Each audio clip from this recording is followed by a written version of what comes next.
A ver, Octavia, cuando hablamos de seguridad, yo creo que en términos generales hay como tres grandes polos y la discusión tiene que ver, por ejemplo, con seguridad muy ciudadana en términos de lo que ha pasado acá en Santiago con el eje Alameda, probablemente el barrio Meix, los portonazos, marcaciones de salida de banco, cosas de ese tipo.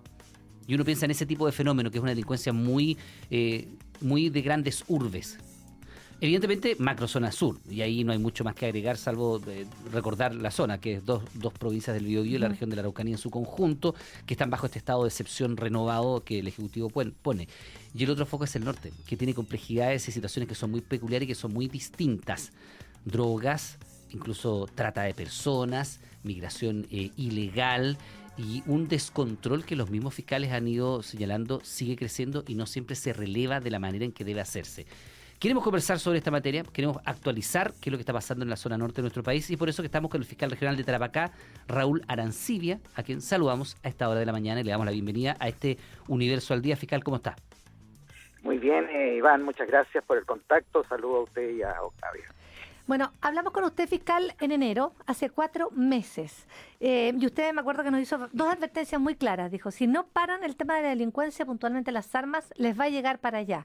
Y que si no también se reacciona rápido, la batalla la podemos perder, en el caso contra la delincuencia. Quiero partir por el norte, porque la sensación que tenemos acá en las zonas centrales es como que las cosas ya llegaron. Homicidios y armas es de lo único que hemos hablado en este inicio de año. La situación en la macrozona norte, ¿cómo está, fiscal, al día de hoy? Bueno, sigue sostenidamente aumentando esta situación. ¿Está peor? Perdón, porque la pregunta obvia era, ¿está mejor, está peor o está igual? Mire, yo creo que, bueno, han habido momentos de interés nacional respecto a lo que está pasando y se han tomado algunas medidas, pero que son absolutamente insuficientes. Se necesita mucho más que eso. Y hoy día, ayer, por ejemplo, ya vamos en el homicidio número 21 de lo que va el presente año, lo cual implica una proyección, así que nos va a llevar a una tasa muy alta de homicidios como parecida a la del año pasado, si no superior. Entonces creo que no ha habido una disminución del problema. No sabría decirle si se ha aumentado así en forma tremenda, pero sí se ha mantenido, no ha habido cambios para mejor. Ya, o sea, estos 21 homicidios no necesariamente representan un alza en relación al año anterior, por ejemplo. Bueno, es que no sabría porque es una proyección en lo que va del mes del año, digamos, ¿no es cierto? El año pasado tuvimos 54 homicidios, en definitiva, o sea, estamos acercándonos a la mitad y estamos cerca de la mitad del año, ¿no? Claro, lo que pasa es que ahí hay una situación que uno puede decir, pero no ha aumentado la violencia, que es una manera de decirlo, pero la otra puede decir, se mantiene tan grave como en años anteriores. Eso sí, con toda seguridad le puedo decir que se mantiene tan grave como en los años anteriores y mire, pero sí también quiero decir, ¿no es cierto?, que todas estas advertencias han servido un poco también para ir despertando la preocupación nacional, digamos, ¿no es cierto?, porque una de mis quejas que lo vengo diciendo yo hace meses es que el norte no está siendo considerado con la debida seriedad lo que nos está ocurriendo acá, y yo creo que han habido por lo menos conciencia de que la cosa es seria. Ahora, falta que tomemos las medidas que se requieren. ¿Por qué no está siendo tomado el norte con seriedad? Porque hemos hablado mucho, efectivamente, del estado de excepción en la macrozona sur, la visibilidad que le da el tema de la violencia en Santiago, la participación de escolares en la esquema de buses, por ejemplo, el incendio del Instituto Nacional, y no hemos hablado de ustedes. Por eso también quisimos llamarlo, fiscal, para que usted justamente nos transmitiera qué es lo que están sintiendo con respecto a las prioridades. Sí, es justamente lo que usted acaba de decir, o sea, basta de abrir los diarios, ¿no es cierto?, y escuchar las radios, ¿no es cierto?, y darse cuenta de dónde están los focos de noticias. Y uno siente que no se da cuenta de la gravedad de lo que ocurre acá, porque nosotros somos la puerta de entrada al país en muchos aspectos, ¿me entiende? O sea, nosotros somos los que incautamos la mayor cantidad de drogas que paramos, ¿no es cierto?, antes de que siga hacia el sur. El tema de las armas, el tema del contrabando, digamos, de la trata, del tráfico de personas, trata de personas, en fin, aquí hay lo que yo siempre he querido dar a entender, a lo mejor no ha sido el mensaje claro, pero es que nosotros somos una zona particular, no pueden en el país dictarse medidas o políticas iguales para todos lados, o sea, no puede adoptarse las mismas medidas de seguridad para el Maule que para Tarapacá. Somos situaciones totalmente diversas. Y aquí lo que también pasa es que hay una percepción ciudadana muy seria. La gente está muy preocupada porque, a ver, es muy distinto Iquique, aunque es una ciudad que ha crecido mucho, es muy distinto a Santiago. O sea, en Santiago, por ejemplo, ¿no es cierto?, uno puede ver el tema de la migración en el centro, algunas carpas en la Alameda, por ahí en algunos sectores. En cambio, aquí está en todos lados y lo vemos todos los días. O sea, nosotros todos nos movemos por las mismas rutas dentro de la ciudad, vamos al mismo supermercado, caminamos por la misma ruta hacia el trabajo, ¿me entiendes? O sea, todo el mundo ve todo lo que ocurre. Entonces, para nosotros las cosas son muy visibles, a diferencia de otras ciudades. Entonces, eso aumenta la percepción de inseguridad de las personas, que se sienten incómodas, se sienten asustadas, y claro, y aquí también han empezado a ocurrir cosas que antes no ocurrían, por lo menos en algunas zonas de la ciudad. Antes no teníamos homicidios a la plena luz del día en una costanera, el día de verano, frente a la playa, o al costado de los tribunales, se fija al lado de la fiscalía. Eso es lo que está pasando. Fiscal, y usted vincula estos hechos, usted dice, claro, en Santiago ustedes lo ven a veces en la Alameda, una carpa por allí, otra por acá, en algún barrio particular. Sí. Nosotros en Iquique vemos la migración, lo dijo usted, en todas partes a cada rato. ¿Usted vincula directamente esos dos fenómenos, el aumento de la criminalidad con el desborde de la migración? ¿Para usted están inevitablemente ligados el uno con el otro? Yo creo que sí están ligados. Ha habido un cambio en la criminalidad en los últimos años producto de esto. Hemos tenido, digamos, delitos nuevos que nosotros no conocíamos, la extorsión, el sicariato, ¿no es cierto?, los préstamos llamados de gota a gota, secuestros y cosas así que no estábamos acostumbrados. También ha habido una mayor violencia, pero muy fuerte, en los hechos criminales que han ocurrido, en homicidios, verdaderas ejecuciones, donde a una persona le pegan en la cara 6, 7 balazos, a otro le cortan un dedo, ¿no es cierto?, y todo esto es filmado. Bueno, y una prueba de ello, ¿qué significa todo esto filmado, fiscal? Celulares, ¿Para mandarlo después a la claro, víctima? es que eso es lo que bueno, sí, nosotros tuvimos hace unos días atrás un homicidio que no se ha recuperado el cuerpo, no se ha encontrado el cuerpo, pero un homicidio claramente filmado, un joven que estaba desaparecido como desde el 17 de mayo y alrededor del... ¿Ciudadano chileno? Sí, chileno, hay una imagen, una filmación clarísima en la noche, pero como iluminada la persona, que está sentada en una piedra y se acerca, se ve en la cámara una mano con un revólver que le pega un disparo en la cabeza. ¿Y cuál sería el objetivo de grabarlo? Perdón, es que espérate, esa imagen fue enviada a familiares del joven ¿me entiendes? Bueno, el objetivo de filmar puede ser para amedrentar, para una especie de colección, o para simplemente comprobar que cumplió la misión la persona. También puede ser. Pensando en el sicariato, fiscal. Claro, evidentemente. Entonces, yo lo que le iba a decir que hay datos objetivos que ratifican el tema de la migración relacionada con la criminalidad. Por ejemplo, los homicidios. Tenemos un porcentaje de imputados, de 30% de imputados conocidos vinculados a homicidios como autores, y una cantidad similar como víctimas. Todos extranjeros, estamos hablando de eso. Ya, decía, el 30% de los imputados conocidos son personas... Son extranjeros en el caso de homicidio, y en el caso de las víctimas también. ¿Se fija? Entonces, bueno, aquí nosotros tenemos que distinguir, siempre en los homicidios, hay homicidios, ¿no es cierto?, que son pasionales o cosas así, que no están vinculados son como por relaciones personales, ¿no es cierto?, que no están vinculados a las organizaciones. Al crimen organizado. Al crimen organizado, pero el homicidio intencional, premeditado, ¿no es cierto?, por ajuste de cuenta, o por rivalidades o lo que sea, ese sí está vinculado, y la mayoría de los homicidios que nosotros tenemos son precisamente de aquellos. Fiscal, le quiero hacer una pregunta. Perdón, Iván. Usted decía, somos la puerta de entrada. ¿Son la puerta de entrada del delito a nuestro país?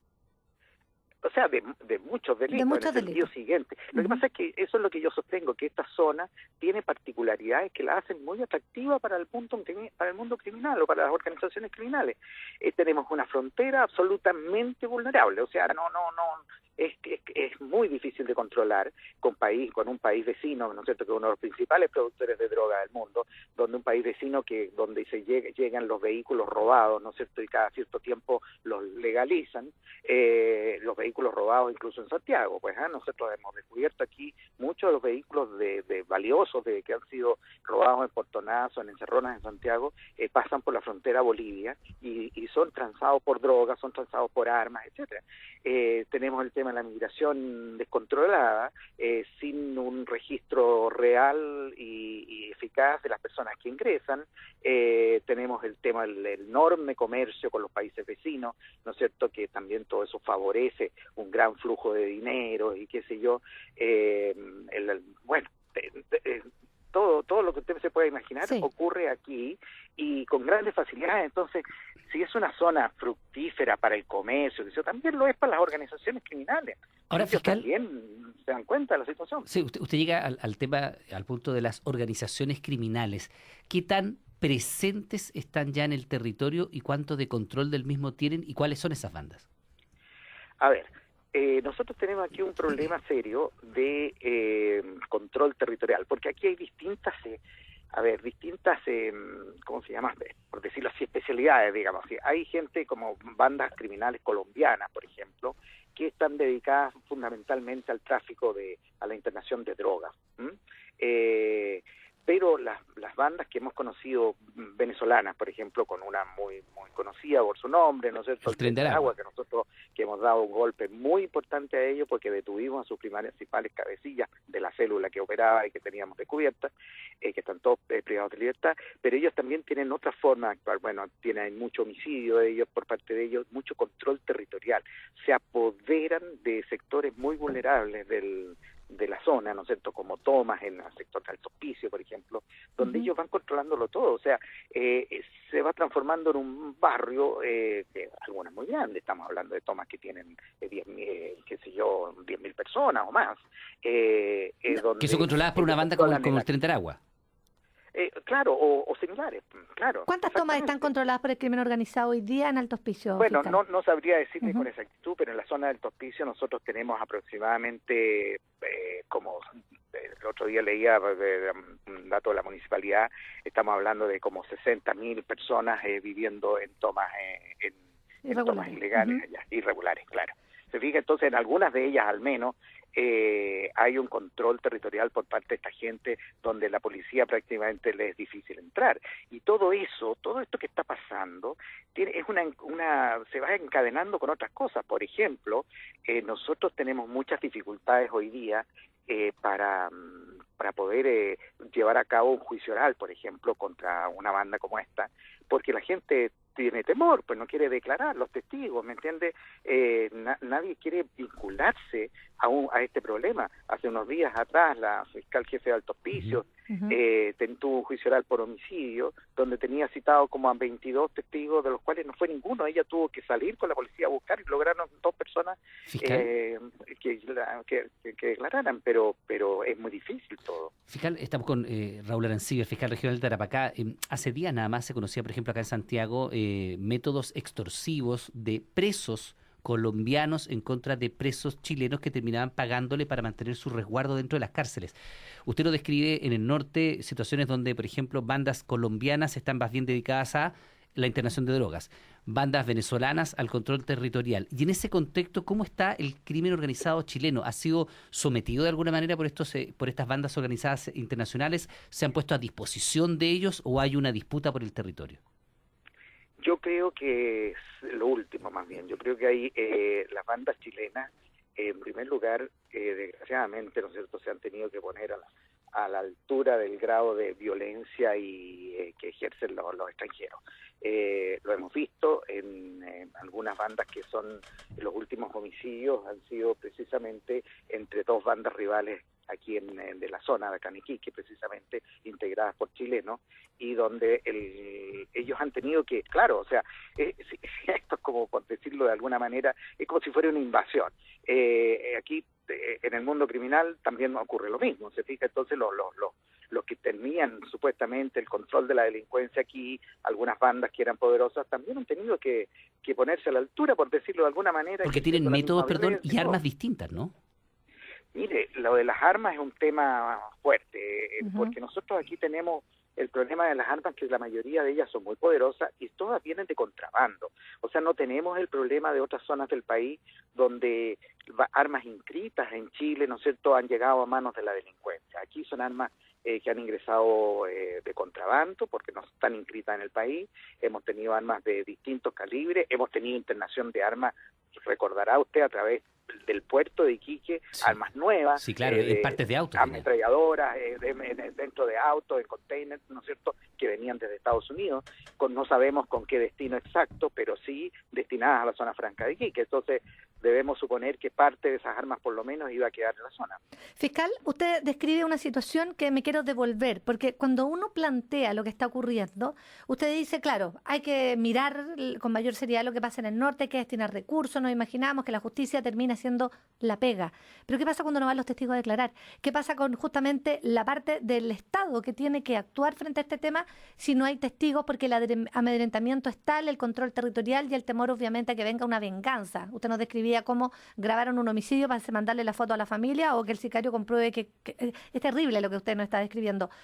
Si no llegan los testigos, en ese caso por homicidio de alto hospicio, ¿qué pasó con la causa? ¿Se cerró? ¿Si no hay más pruebas? No, afortunadamente en esa causa se pudo condenar porque logramos, ¿no es cierto?, la presencia de al menos 2 testigos que tuvieron la valentía y la capacidad de acreditar lo que nosotros estábamos acusando. Pero cuando pasa esto, que se amedrentan los testigos, cuando el crimen organizado ya está... Y bueno, está la policía también, no olvide que está la policía puede declarar también, porque la policía es la que le toma la declaración al testigo también, ¿me entiendes? Entonces, es un testigo de oídas, no es no vio directamente el crimen, puede ser, pero esa policía puede decir, mire, al interrogar, ¿no es cierto?, a Octavia, ella contó que bla, bla, bla, bla, y cuenta el cuento completo. O sea, la pregunta... y uno necesita también ahí la voluntad de los jueces de que entiendan el problema que está pasando. Ya, sí que existe la necesidad que después el testigo ratifique aquello, o sea, bastaría con el auxiliar de la justicia que es el carabinero en ese caso. Sí, claro, pero piense usted que también existe una defensa que está activa, ¿no es cierto?, y el juicio oral es como un examen. Hay una parte que a uno quiere que le vaya bien y otra que le quiere que le vaya mal, digamos, ¿no es cierto? Por lo tanto, estamos conversando con el fiscal Raúl Arancibia, fiscal regional de Tarapacá. Fiscal, estamos súper en la hora. Yo le quería preguntar, pero de alguna manera, este amedrentamiento de los testigos, lo que pasa también como el juez va a ponderar la prueba, todo lo que usted nos describe, ¿de alguna forma está mellando la capacidad de actuar de la justicia frente al crimen organizado? Yo creo que sí, porque existe un temor en general. A veces el temor puede ser infundado en algunas ocasiones o puede ser real, pero cuando uno siempre espera que la justicia pueda hacer su labor completa, en forma sana, segura, etcétera. No es lo que está pasando aquí o lo que va a llegar a pasar muy pronto. ¿Qué está pasando con la justicia? ¿Perdón? ¿Qué está pasando entonces con la justicia? ¿Se está viendo afectada? Sí, está viéndose afectada, sin duda. Sí, claro. Cuando nosotros tenemos gente, mire, nosotros aquí en la ciudad de Iquique tenemos cámaras en gran parte de la ciudad, en las calles, en la vía pública, etc. Eso ayuda mucho, ¿no es cierto?, enormemente cuando hay un crimen o un delito grave, ¿no es cierto?, que ocurre en la ciudad. Ayuda muchísimo porque una cámara nos permite, ¿no es cierto?, mostrar gráficamente todo lo que ocurrió. Pero, por ejemplo, en sectores como Alto Hospicio no hay cámara, ¿ya? Imagínese, en un lugar de alta criminalidad no hay cámaras por lo menos todavía instaladas. Entonces, cuando no hay cámaras, cuando no tenemos testigos que quieran declarar, y cuando esto ocurre con todas las dificultades que usted se puede imaginar, es muy difícil que la justicia pueda llegar o arribar a un buen término. Sí, es muy complicado lo que nos describe el fiscal Raúl Arancibia desde la Fiscalía Regional del Tarapacá, con ya presencia instalada de bandas que se están disputando. ¿Se cruzó la línea roja, fiscal? Se están disputando territorialmente el territorio. Yo creo que estamos al lado de la línea roja. No la hemos cruzado todavía, eso también yo quiero aclararlo, porque fíjese que a pesar de las precarias condiciones nosotros hemos podido dar buenos golpes al crimen organizado. El mismo caso del Tren de Aragua es una prueba de ello. Tenemos muchos homicidios aclarados. Perdón, tenemos muchos homicidios aclarados. O sea, hay una capacidad todavía que estamos trabajando con todas nuestras fuerzas, pero pero necesitamos ayuda, o sea, estamos, ¿no es cierto?, con el agua al cuello en algunos aspectos. Uy, se nos va el tiempo, pero algo de la cuenta pública, del discurso del presidente en materia de seguridad, ¿les da luz de esperanza sobre la situación que ustedes como fiscales enfrentan día a día? Con toda honestidad. Bueno, mire, yo creo que hay una preocupación del gobierno. Yo lo veo aquí en el delegado presidencial, en el gobernador, que sí. Nosotros tuvimos, si me permite un segundo más, nosotros la semana pasada tuvimos una reunión muy importante de la macro zona norte, que es de las 5 primeras regiones, donde estuvimos todos los fiscales regionales con equipos que están trabajando en el crimen organizado, más en los mandos policiales de las 5 regiones de ambas policías, más gente del alto mando de las policías desde Santiago. Desgraciadamente, en esa oportunidad estaba invitado y comprometida la presencia del subsecretario del Interior y el subsecretario de la Prevención del Delito, pero por las coyunturas propias del sur, qué sé yo, bueno, en fin, no pudieron llegar a la reunión y se perdió una inmensa oportunidad de haber conversado cara a cara con todos nosotros, ¿no es cierto?, lo que está ocurriendo aquí en el norte. Esperamos, ¿no es cierto?, que en una próxima oportunidad nos reciban, por último, a fin de dar a conocer, porque claro, cuando usted mismo aquí se sorprenden con lo que yo les estoy diciendo. Yo creo que ustedes ven todos los días. Claro, pues, oiga.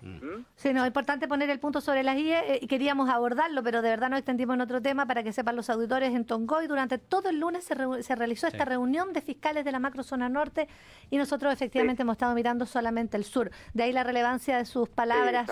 Fiscal, muchísimas gracias por esta entrevista. Raúl Arancibia, fiscal regional de Tarapacá. ¿Qué quiere que le diga? Me encantaría decirle que tenga un excelente día, pero... Que sea un fin de semana tranquilo. Claro, bueno, hay que ser optimista siempre, oiga. Sí. Así que aquí estamos llegando al trabajo en este momento y ya. Así es, hay que seguir dándole nomás. Pues. Fiscal, muchas gracias, que tenga una jornada fructífera, vamos a decir. Gracias.